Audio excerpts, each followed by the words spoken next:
What's up? It's your boy, and I'm back with another video of me practicing English. This is like the fifth or the fourth day. I don't remember. I don't recall. So yeah, I just came back from my exercise routine. I did take a shower today, and hence the towel because my hair is still kind of wet, and I don't want to show it off on the screen. So yeah. Okay. So just as usual, two topics of task one, answering as fast as I can, and then move on to task two. Yeah, nothing else to yap. So let's get straight into it. First question: how often do you have dreams?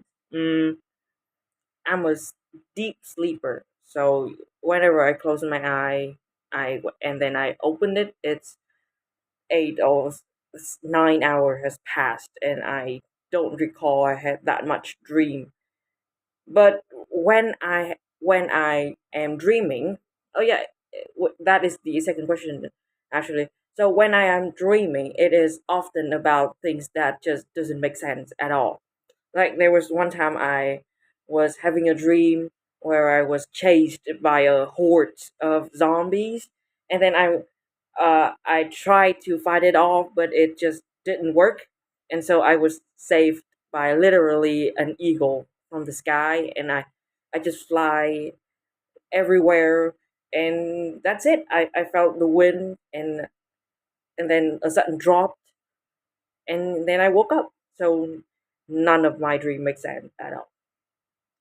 Why do some people have nightmares? This is interesting.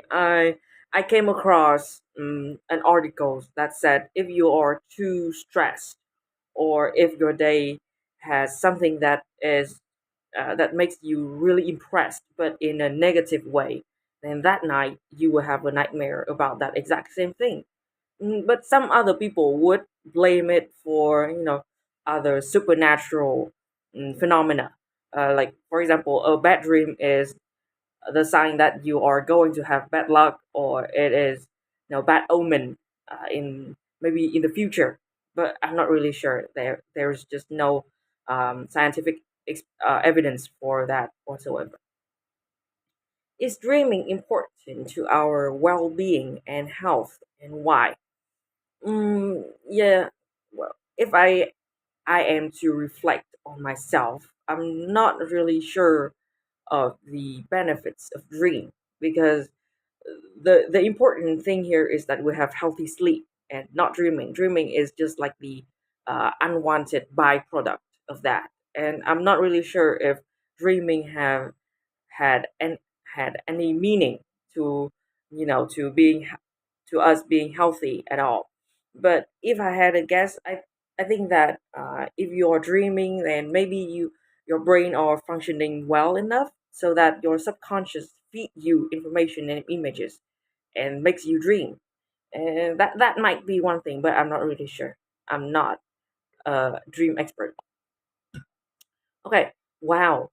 The next part we have like uh 24 questions, so I will limit uh to just six or seven. All right. The second topic is eating habit and food. Okay, what are your most and least favorite food?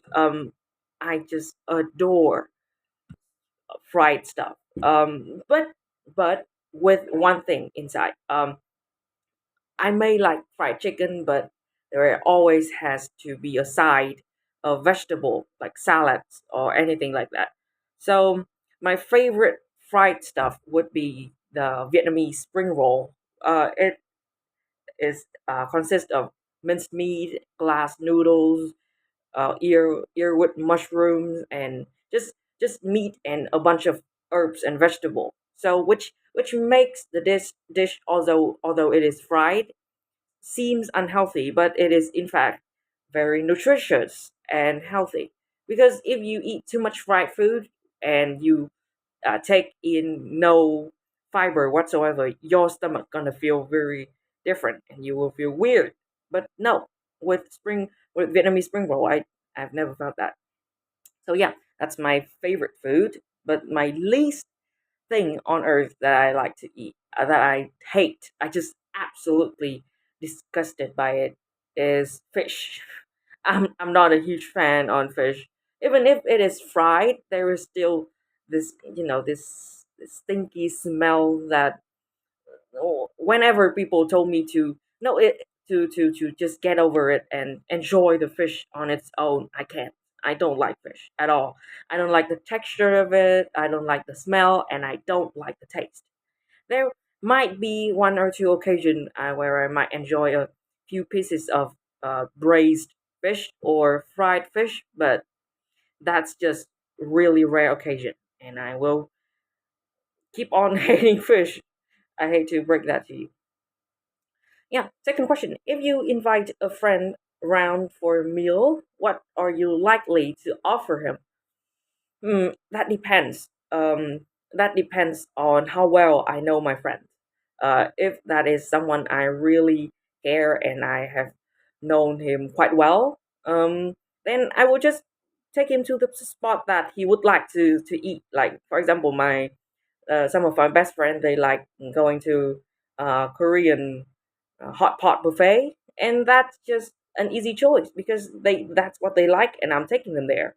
But for some people that I'm not really sure what their types are, how how their taste might be different from mine, I would just ask them, or I would just go to the place that is mm, in that is like neutral, not too specific or not too special. Just some simple places like a pho spot that many people like, or some snacks because everyone loves snacks, doesn't it? Yeah, that's how I would like to take my friends to dinner or to a meal.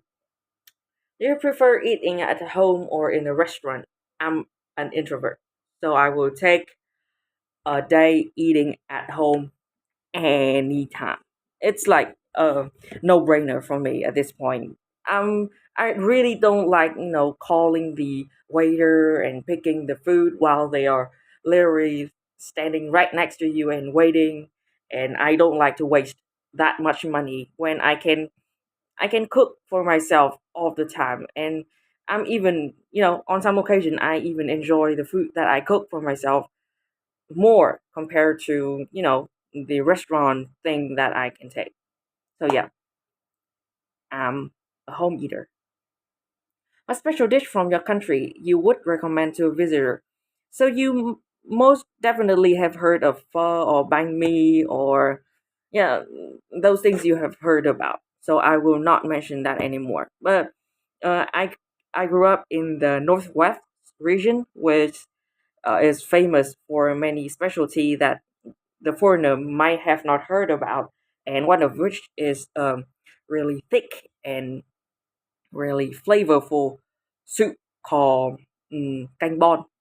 Bon is basically like um, a, a tree, no, not a tree, of a type of vegetable that is similar to what you may know as celery. Yeah, exactly, like kind of like celery. So you would just chop the celery, the bone apart, and you will cook it with a really deep and thick sauce, which are consist of beef and beef skin, or sometimes people cook it with bone, especially pig bones, like the feet, the hog, and they add in a lot of herbs. And the reason why I like that dish is because it is so warm. It is very warm, and it makes me feel like I'm at home. There is a lot of spices and herbs that is specific to that region, the northwest region only. And if you had the chance, I would not. I just cannot recommend it more. Try something new because Vietnam cuisine doesn't have just pho or banh mi.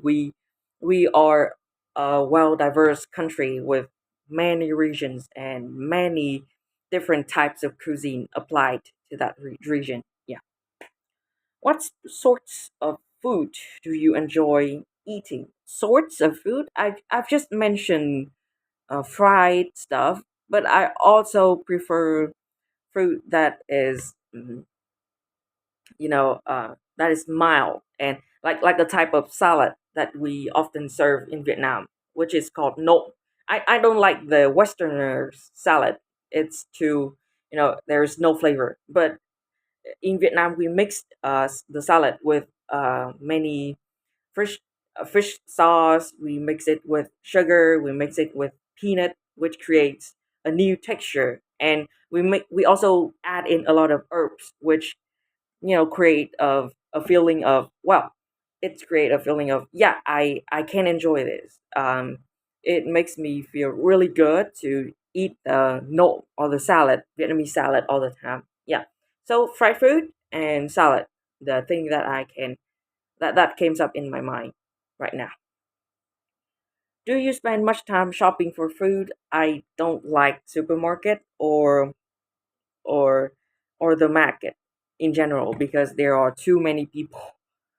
Yeah, there are too many people there, and I'm not a good haggler. I cannot haggle, and I also cannot ask and answering too much. I'm just too tired. Being an introvert means you drain your energy from talking and socializing too much. So I just go in a supermarket, take everything I need in one go, in one batch, and get out. And yeah, oftentimes I will buy it for like the whole week, so I don't have to go to the supermarket once again during the week. Okay, one more question. One more question. This is really fun, but I need to get to part two. Okay. Which one do you prefer, eating at home or eating out? Wait, what the fuck? I just answered that. No thanks. Do you think people should be careful about what they eat? Yes, that's a good answer. There are a lot of concern about food safety in Vietnam because it's not we don't have like the own the like the big type of restaurant here. Most things is homemade and home owned. So a family will just they a small family can just build up a minor scale restaurant and put it on the side of the street, and people would just come in and eat. So that makes a lot of the food get unchecked by the government, and so people should be really careful about where they are going to eat if they are eating out. There was one time I picked a spot which is not clean at all, and I could not eat even the second bite. So that that's that's alone speak of the danger in eating in Vietnam. Although the food is really healthy, but you should be really careful and take a lot of precautions eating here. Yeah. Okay. No, that's enough. 13 minutes. Okay, so I will just move on to part two. I think I have answered enough, so I'll just move on. Where's my pen? Yeah, here. If I remember correctly, the second part. Oh yeah. Okay, so I will just read, and I then I will prepare afterwards. Part two. Describe an ambition you have for the future. Well, this is easy. Um, you should say what this ambition is, when you expect to achieve it, how will it change your life in the future, and explain why this ambition is important to you? Mm, already have one in my mind, so 1 minute starts now.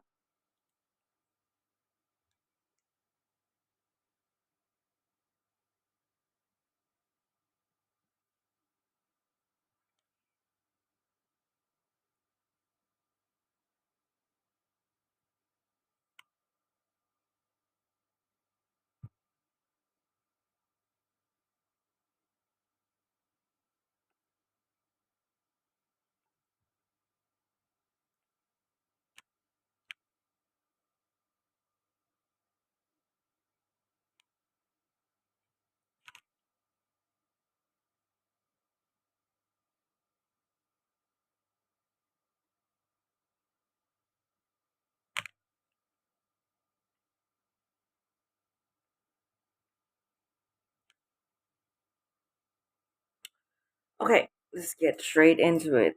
So I grew up in a mountainous area, and ever since I was a kid, I was surrounded and inspired by many teachers, including my mom. So my ultimate goal for the future is that I want to be an English teacher. I am currently a student majoring in English right now. So in just 2 more years after I graduated from the university, I really want to be able to, becoming a teacher and get straight into the educational field right then. Mm, I think that when I when I'm able to achieve that, I think my life will change a lot because teaching has always been my dream. So fulfilling that would be like a dream come true to me. Um, yeah. So not just because I'm inspired by my mom, by my literature teacher, or by anyone else, but also because I can see that there are many people in Vietnam who needs English. They need it not just for taking certificate like IELTS, which I'm taking right now, but also for their work. And right now, I'm lucky enough to be a teaching assistant, and I've met many people who told me that, well, if only they had English, their work would be so much better than what they are having right now. So that speaks volume of how important English is right now to many people. For the young, yes, we are quite familiar with English because we see them being used all the time on social media. But for the elderly, even the adults who have less, um, you know, mm, have less opportunity to getting used to English, and they who have much less chance to study English, they desperately need it. And I really want to be able to give that to them, to be, guide them through the journey of learning English. And of course, being a teacher will help me afford my living. I will pay off my rent. I can, just live how I want, and I can also provide for my family because my mom and my dad are retiring soon. So they need a person who are capable of taking care of them. Yes, and that is my ambition, becoming an English educator in the future. That's all. 2 minutes, and I'm not quite sad. In fact, I'm pretty satisfied of what I'm being able to say. So yeah, this is a pretty good day. The fifth day, I don't know, maybe the fourth, I don't recall. Maybe I will check it again later. So yeah, that's the end. I will turn this shit off and get to cooking and watch some Stranger Things. Yeah, bye.